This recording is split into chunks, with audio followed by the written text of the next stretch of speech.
Okay, this is an evidence case. We have an officer statement stating that they stopped a guy in a park. The guy pulled a gun on the officer. The officer shot and missed on the first shot, but didn't miss on the second shot. The gentleman goes down on his knee, on his right knee, gets up and runs, goes down an alleyway where the officers stop him, tell him to get on his stomach, bring his hands out in front of him, and then they put handcuffs on and roll him over. So that's the one side. The other side says that the officers chased him, laid him down, and shot him in the back. So that's our backstory. Now, what we have here is a lot of evidence. So what I received was a photo of the park during the day. Received a very bloody shirt, kind of a bloody T-shirt. Received a picture of a windbreaker that had looked like it could be an opening that would form kind of a triangle shape. I received a pair of pants, and there was no dirt below the knees, and there appeared to be a box shape, which was very important, on the right knee. Received a photo. I asked for a photo of where he stopped, and I was expecting to see a triangle shape on the ground, and there was a triangle shape on the ground, a bloody triangle shape. I said, can I have the autopsy photos of his hands? I was expecting to see injuries on his right knuckles, and there were. And I was expecting to see injuries on his left palm, and there were. So now we reconstruct the case. The most important part was the pants. If you notice in this picture right here, there is a square shape of dirt on his right knee. When I draw a knee, I start with a box. The tibia and the fibia, the patella and the femur are the bones of your leg.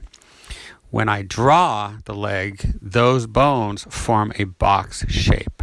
So if we look at the pants right here, we see a box shape. So that indicates that he went down on his right knee. Nature has voluntary and involuntary actions. And one of the involuntary ones is that if you fall down, you put your hands in front of you so that you don't hurt yourself. And in this situation, the knuckles on his hand, and the fingers, they indicate that that he had something in his hand. So that's because the fingers are wrapping around the object. In this case, it would be a gun. On the other hand, where it's on his palm, that would indicate that he put his palm straight down, and that stopped his fall. Now the big question is, how did he get shot in the back?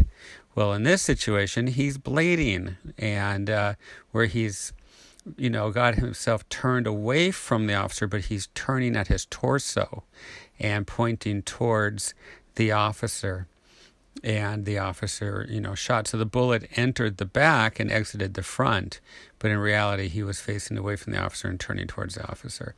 So we did that also in what the jury would see. So I then converted the park to a nighttime, and then went ahead and right off of the autopsy photos, put him in the position he was in with the trajectory based on remarkable and non-remarkable on the anatomy.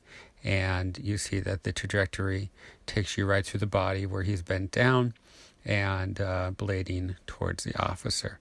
The big question is, how did he not get any dirt below his knees? If you lay down and you put your arms in front of you and you stretch them out, your legs will go up. So that put pressure on his thighs, and what that did was put the dirt on his thighs and not below his knees. The other important part was due to the fact that he was bleeding out into his T-shirt, the windbreaker kind of formed as a masking type device, and that gave us that real clean bloody triangle on the ground.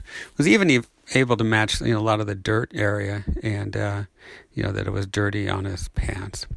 So that's this case, and from what they told me, we did very well and saved a lot of money on this case, because it definitely went the outcome of this case was very positive and saved a lot of money.